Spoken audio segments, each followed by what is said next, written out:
Energy Storage PCS, the link between the grid and batteries, wiring guide. Energy Storage PCS is a bidirectional power source capable of connecting both alternating current and direct current. Here is a detailed guide on how to connect AC and DC for Enjoypowers 2 models of 105 kW PCS. AC side connection. On the AC side, there are A, B, C, and 4 terminal connectors, suitable for both 3P3W and 3P4W wiring configurations. If your PCS operates in 3P3W mode, the N terminal does not need to be connected. The maximum AC current for Enjoypowers 105 kW PCS is 167A. We recommend using BVR 50mm superscript 2 cables and M8 screws for compression. DC side connection.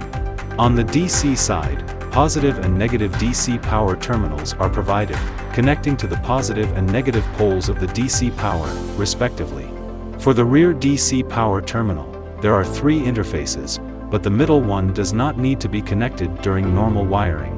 The front DC power terminal features a pluggable aviation plug design. The maximum DC current for Enjoypowers 105 kW PCS is 170A. We recommend using EV 50mm superscript 2-1000 VDC cables and M8 screws for compression. The PCS has a grounding terminal at the bottom right, which can be used for connecting the ground wire with an M6 screw. Important notes. Please pay attention to the DC voltage range on the DC side based on the AC side wiring configuration. In 3-phase 3-wire mode, the DC voltage range is 615-950 VDC. In 3-phase 4-wire mode, the DC voltage range is 680-950 VDC. During the wiring process, ensure compliance with local wiring regulations to guarantee the normal operation of the system.